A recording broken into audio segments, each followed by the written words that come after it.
Headlines: Protests erupt in Niger over economic hardship. Tinubu signs new minimum wage bill into law. Telcos block millions of phone lines as NIN SIM linkage deadline approaches.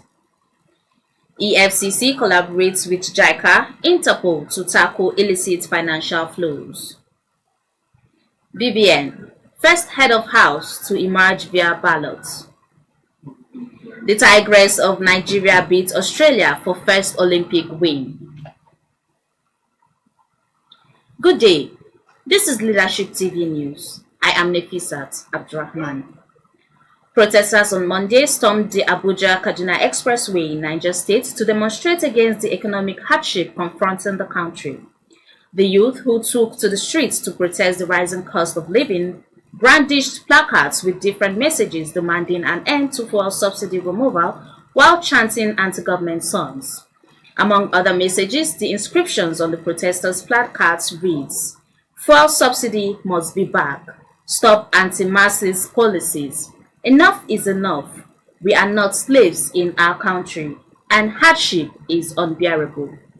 Leadership TV recalls heightened tension as the protest on Monday comes 3 days earlier than the scheduled commencement date of August 1st. President Bola Tinubu has signed the new National Minimum Wage Amendment Bill 2024 into law. The president signed the bill midway into the Federal Executive Council FEC meeting on Monday.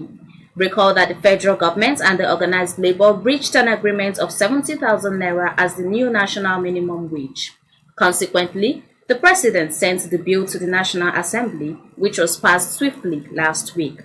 The head of service of the Federation, Dr. Folasade Yemi-Esan, said the new law will undoubtedly reassure the workers that the president cares about their welfare. President Tinubu thanked the National Assembly for accelerating the passage of the law. Leadership TV reports that the new wage law is reviewable every 3 years.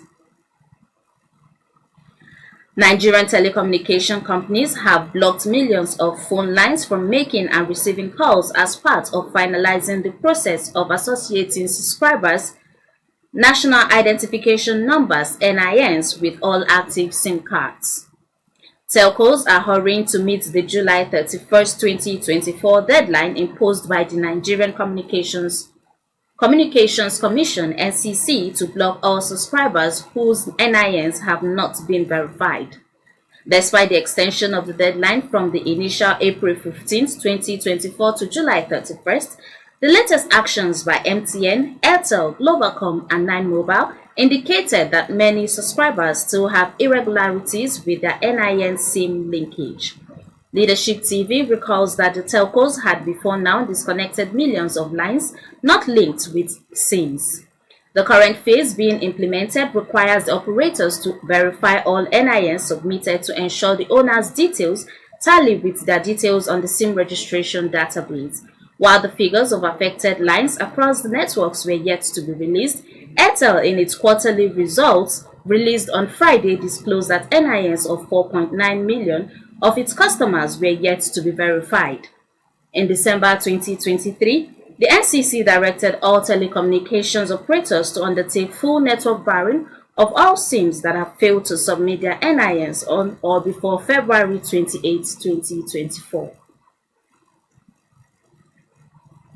The International Criminal Police Organization, popularly known as Interpol, the Economic and Financial Crimes Commission (EFCC), and the Japan International Cooperation Agency (JICA) have expressed readiness to collaborate in tackling the menace of illicit financial flows, drug trafficking, fraud, and human trafficking across the globe. Speaking at the opening ceremony of Interpol JICA workshop on financial crimes in Abuja on Monday, the Vice President for Africa Interpol Executive Committee, AIG Garba Umar, said the objective of Nigeria and other nations was enhancing interagency cooperation towards combating transnational crimes.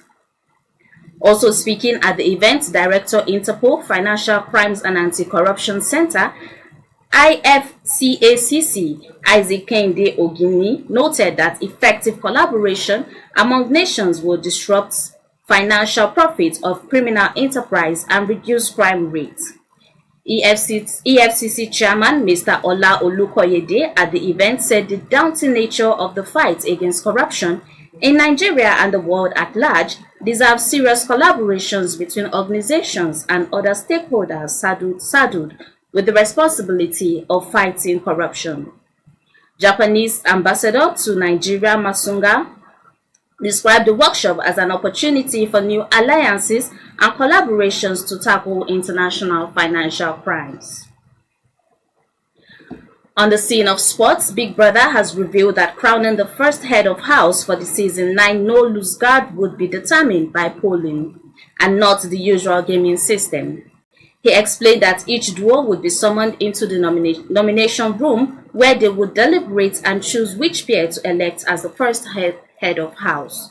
Each pair is to write the name of the duo they wish to vote for, after which they will head to the 14th ballot boxes to cast their votes. Big Brother, however, warned that pairs were not allowed to vote or nominate themselves. After nominations and voting, peers who have voted would head straight to the garden without communicating with other housemates as directed by Big Brother. The Tigress of Nigeria have defeated the Opals of Australia in their first match at the ongoing 2024 Paris Olympics. The Rena Wakana-led ladies pulled off a spirited performance to beat the Australians 75-62 at the Memorial Stadium on Monday. The victory was the team's first win in an Olympic match since Athens 2004. It was a sensational performance by the African side as they capitalized on Australians' turnover to take victory in front of another huge crowd in Lille. Nigeria posted a spectacular 11-0 run to finish to the first half, and that gave them a 13-point cushion heading to the locker rooms. Ezinne Kalu was the class act that carried them to this memorable success. The playmaker has not represented her country since Tokyo 2020 and was on fire with 19 points, 5 rebounds, 5 assists, and 3 steals. Australia spilled the ball a staggering 26 times in the game, and that handed Nigeria a huge 26 points from turnovers. And that's it from Leadership TV News. For more of our news stories, you can log on to our website on www.leadership.ng. Many thanks for watching. Thank you for watching. For sponsorship and advert placements, please contact 080-3688-6158. Last Word Leadership Podcast Studio. You have